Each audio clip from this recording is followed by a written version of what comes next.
À 7h12, mon téléphone a vibré. 4 800 € venaient d'arriver sur mon compte. Je ne connaissais pas l'expéditeur.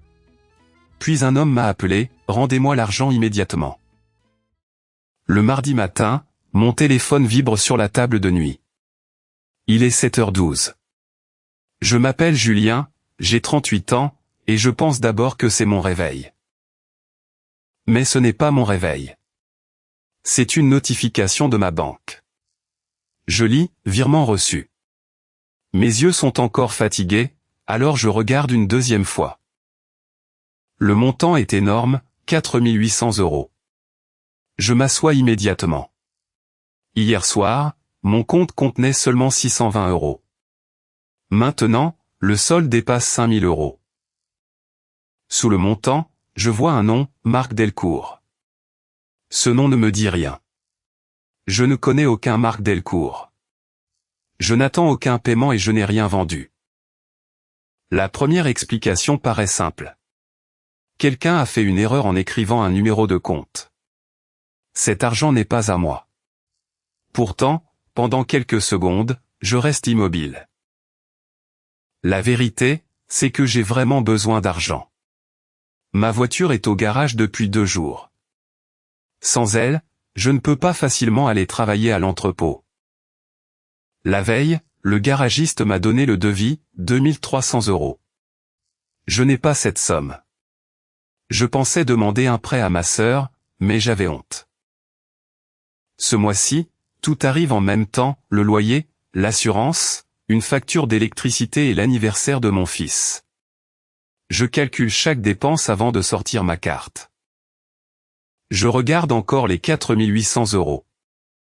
Avec cet argent, je peux réparer la voiture, payer les factures et respirer un peu. Personne ne le saura peut-être. Puis je pose le téléphone. Non. Une erreur n'est pas un cadeau. Quelqu'un cherche sûrement cet argent en ce moment. Cette personne a peut-être des problèmes encore plus graves que moi. Je décide d'appeler ma banque après 8 heures. Je ne touche à rien. Je prends une douche, je prépare du café et j'essaie de penser à autre chose. À 7h40, le garage m'appelle. La voiture peut être prête le soir même, mais il faut confirmer la réparation avant 10 heures. Je demande un peu de temps. Je pourrais payer le garage avec le virement et remettre l'argent plus tard. C'est une idée dangereuse, mais elle revient dans ma tête. Je ferme l'application bancaire. À 8h03, un numéro inconnu apparaît. Je réponds. Une voix d'homme parle vite, « Monsieur Julien Morel ? Vous avez reçu mon argent par erreur. » Je suis surpris. L'homme connaît mon nom complet. Il dit s'appeler Marc Delcourt, exactement comme dans la notification. Sa voix semble inquiète, presque désespérée. Marc explique que les 4 800 € étaient destinés à un artisan. Sa maison aurait un grave problème d'eau. Sans paiement, les travaux ne peuvent pas commencer. Rendez-moi mon argent avant midi, s'il vous plaît, répète-t-il. Il me donne un nouveau numéro de compte. Je prends un stylo, mais quelque chose me dérange. Pourquoi dois-je envoyer l'argent vers un autre compte ? Je lui demande. Marc répond que son premier compte est bloqué. Il devient impatient et parle encore plus vite. Il dit que chaque minute compte. Il me rappelle que cet argent ne m'appartient pas. Ces mots sont vrais, mais son ton me met mal à l'aise. Si vous êtes honnête, faites le virement maintenant, dit-il. Cette phrase me blesse. Je suis honnête. Je veux rendre l'argent, mais je veux le faire correctement. Je réponds que je vais appeler ma banque. Marc refuse. Selon lui, la banque prendra plusieurs jours. Il promet de m'envoyer une preuve et raccroche brusquement. Une minute plus tard, je reçois un message. Il contient mon nom, le montant exact et le logo de ma banque. Un bouton indique « Annuler le virement ». Mon doigt s'approche du bouton. Le message semble officiel. Mais je remarque une faute dans une petite phrase. J'entends alors le conseil de ma sœur, ne clique jamais sous pression. Je retourne ma carte bancaire et j'appelle le numéro écrit au dos. Une musique commence. Après 5 minutes, une conseillère nommée Nadia répond.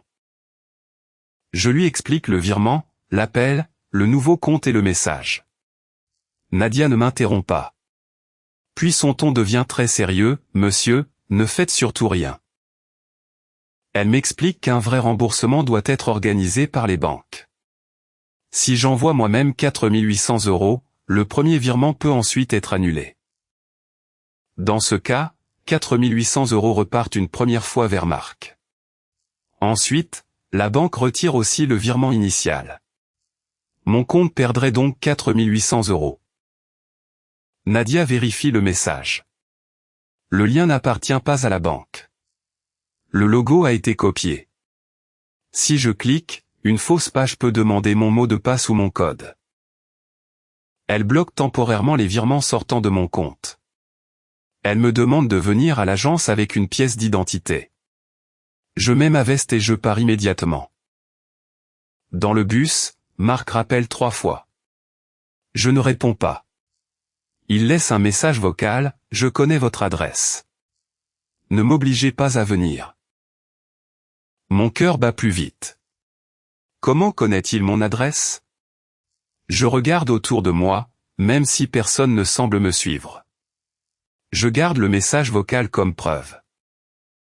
À 8h50, j'entre dans l'agence. Nadia m'attend près de l'accueil.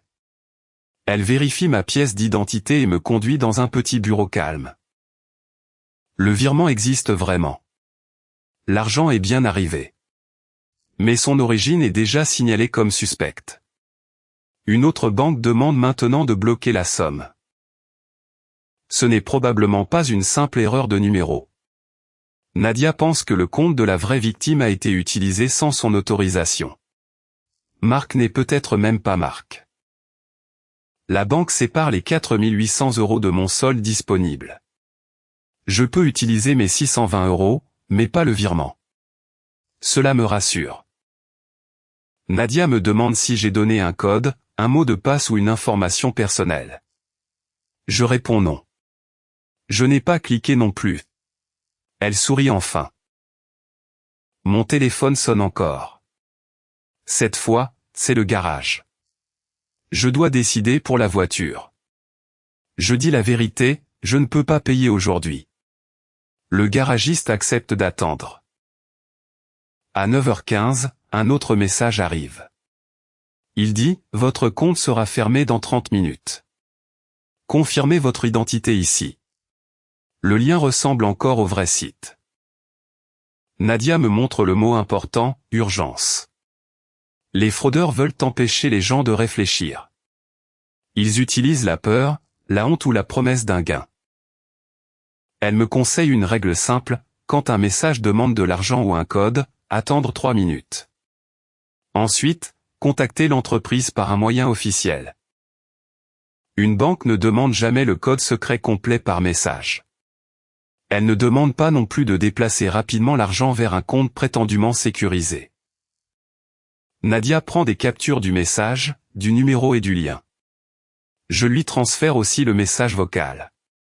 Elle prépare un dossier pour le service de sécurité. Marc rappelle avec un autre numéro. Puis un troisième. Je comprends qu'un numéro affiché ne prouve rien.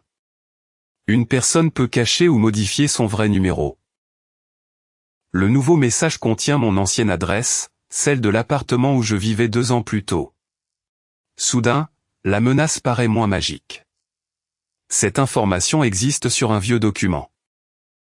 J'avais envoyé ce document à plusieurs agences lorsque je cherchais un logement.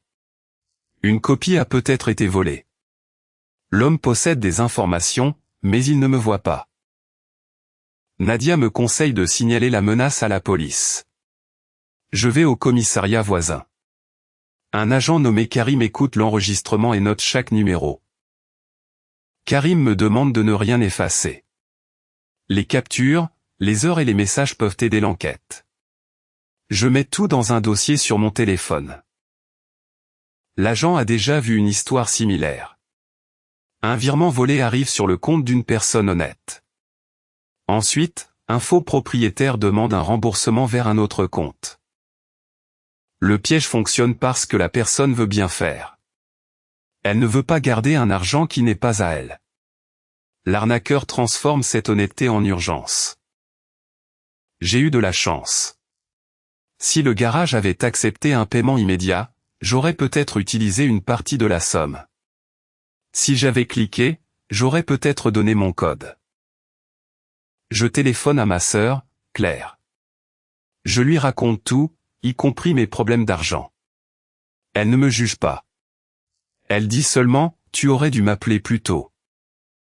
Claire peut me prêter 1000 €. Le garage accepte aussi un paiement en 2 fois. Ce n'est pas facile, mais c'est une solution réelle, sans mensonge et sans danger. À midi, je suis enfin au travail. J'ai l'impression d'avoir vécu une journée entière. Mon chef comprend mon retard. Je vérifie encore mon compte pendant la pause. Les 4800 € ne sont plus dans mon solde. La banque les a renvoyés par la procédure officielle. Je n'ai signé aucun ordre et je n'ai payé personne. 2 jours plus tard, Nadia m'appelle. La vraie victime est une petite entreprise de plomberie. Son ordinateur avait été piraté après un faux message de livraison. Marc Delcourt existe, mais il n'a jamais téléphoné. C'est le comptable de l'entreprise. Son nom a été utilisé pour rendre le virement plus crédible. Le même groupe a essayé d'utiliser plusieurs comptes comme le mien. Certaines personnes ont renvoyé l'argent. Elles doivent maintenant expliquer chaque opération à leur banque. Je pense au bouton sous mon doigt et au nouveau numéro de compte. Une seule minute de précipitation pouvait me coûter 4800 €, peut-être davantage. Le vendredi, je récupère ma voiture. Je paie une partie avec mes économies et une partie avec l'aide de Claire. Je devrais faire attention pendant plusieurs mois.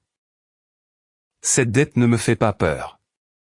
Je sais à qui je dois l'argent, pourquoi je le dois et comment le rendre. La clarté vaut mieux qu'une solution miraculeuse. Le dimanche soir, un numéro inconnu appelle encore. Je laisse sonner. Aucun message n'est laissé. Je bloque le numéro et je retourne préparer le dîner avec mon fils. Depuis ce jour, je pose 3 questions. Est-ce prévu? Est-ce vérifiable? Est-ce urgent seulement parce que quelqu'un me met la pression? Ces questions me protègent. Je ne réponds jamais avec le numéro ou le lien reçu. Je cherche moi-même le numéro officiel sur ma carte, un contrat ou le site que je connais déjà.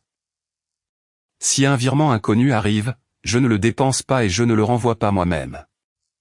J'appelle la banque. Elle peut vérifier l'origine et corriger l'erreur.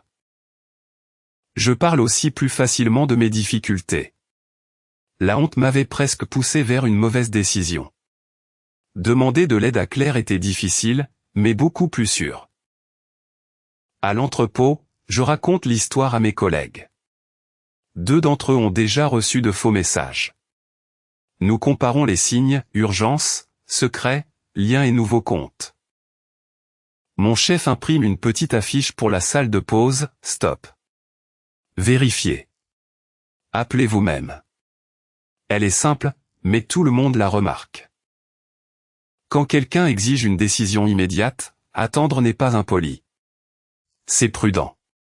Une personne honnête accepte qu'une banque ou une entreprise vérifie la situation. Pendant quelques minutes, ces 4800 € ressemblaient à la réponse à tous mes problèmes. En réalité, ils étaient le début d'un problème beaucoup plus grand. Aujourd'hui, mon compte est presque vide, mais mon esprit est tranquille. Un argent inattendu n'est pas toujours un cadeau. Avant d'agir, je vérifie, je respire et je demande conseil. Merci d'avoir écouté cette histoire. Si un virement inconnu arrive sur votre compte, ne dépensez rien et ne renvoyez rien vous-même.